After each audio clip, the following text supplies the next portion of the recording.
একদিন নির্জন গ্রামে বাস করতেন এক জ্ঞানী সাধু বাবা। তিনি ছিলেন মানুষের আধ্যাত্মিক পথ প্রদর্শক, জীবনের সত্য খোঁজার প্রতীক এবং ন্যায়ের প্রতীক। দূর দূরান্ত থেকে লোকজন তার কাছে পরামর্শ চাইতে আসতো। একদিন এক লোক সাধু বাবার কাছে আসলো। তার নাম ছিল গণেশ। সাধু বাবা দেখলেন তার মুখে দুঃখে আর ক্ষোভের ছাপ। গণেশ প্রণাম জানিয়ে বলল, বাবা, আমি অনেক দিন ধরে এই গ্রামে শান্তিপূর্ণভাবে বসবাস করছি, কিন্তু সম্প্রতি আমার এক প্রতিবেশী রাজন দাস আমার জমি দখল করে নিয়েছে। আমি তার কাছে বারবার আমার জায়গা ফেরত চেয়েছি, কিন্তু সে আমার কথা শুনে না। এখন আপনার কাছে এসেছি ন্যায়ের জন্য। দয়া করে আমার পূর্ণ বিচার করুন। সাধু বাবা কিছুক্ষণ নীরবে গণেশের কথা শুনলেন, তারপর গভীর ধ্যানে মগ্ন হলেন। গণেশ অধীর আগ্রহে বসে রইল, আশায় যে বাবা তার সমস্যা সমাধান করবেন। কিছুক্ষণ পর সাধু বাবা চুপ করলেন এবং বললেন, দীনেশ, তুমি কি চাও? দীনেশ বলল, বাবা, আমি আমার জমি ফেরত চাই। রাজন আমার অন্যায়ভাবে তা দখল করেছে, এটা আমার অধিকার। সাধু বাবা মৃদু হাসলেন। তুমি বলছো, আমি তো জানি এই পৃথিবী সব কিছুই তো ঈশ্বরের। আমরা এখানে অস্থায়ী ভাড়াটে, জমি সম্পত্তি সব কিছুই তো মাটির অংশ। তুমি একদিন চলে যাবে, রাজনও চলে যাবে, তবু জমি এখানে থাকবে। তাহলে এটা কার?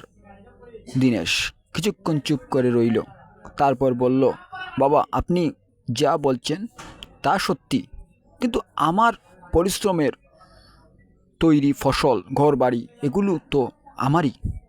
রাজন কিভাবে অন্যায়ভাবে তা নিতে পারে?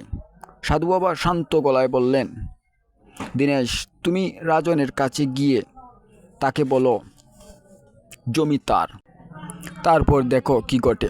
দীনেশ হতবাক হয়ে গেল। সাধু বাবা, আমি তাকে বলবো যে জমি তার? বাবা, তাহলে তো সে আরও সাহস পাবে। সাধু বাবা বললেন, যদি তুমি সত্যিই জমি চাও, তবে আমার কথা মতো কাজ করো, ঈশ্বর তোমার ন্যায়ের পথ দেখাবেন। দীনেশ অনিচ্ছা সত্ত্বেও রাজনের কাছে গেল, মাথা নিচু করে বলল, রাজন, আমি ভুল করেছি, এই জমি আসলে তোমার, তুমি এটা নিজের মতো ব্যবহার করতে পারো। রাজন দীনেশের কথায় চমকে উঠল, তার চোখে বিস্ময়ের ছাপ। সে বলল, দীনেশ, তুমি এটা কি বলছো? আমি এতদিন ধরে অন্যায় করেছিলাম, আর তুমি আমাকে জমি দিয়ে দিয়েছ? দীনেশ বলল, আমাকে সাধু বাবা বলেছে তোমাকে এই জমি দিয়ে দিতে, এই জমি এখন তোমার। রাজন কিছুক্ষণ নীরবে দাঁড়িয়ে রইল, তারপর ভিতর থেকে এক অদ্ভুত পরিবর্তন এসেছিল। হঠাৎ সে বলল, না দীনেশ, আমি এতদিন ভুল করেছি, জমি তোমার, আমি আজই তোমাকে তোমার জমি ফিরিয়ে দেব, তুমি এর প্রকৃত মালিক। দীনেশ হতবাক হয়ে গেল।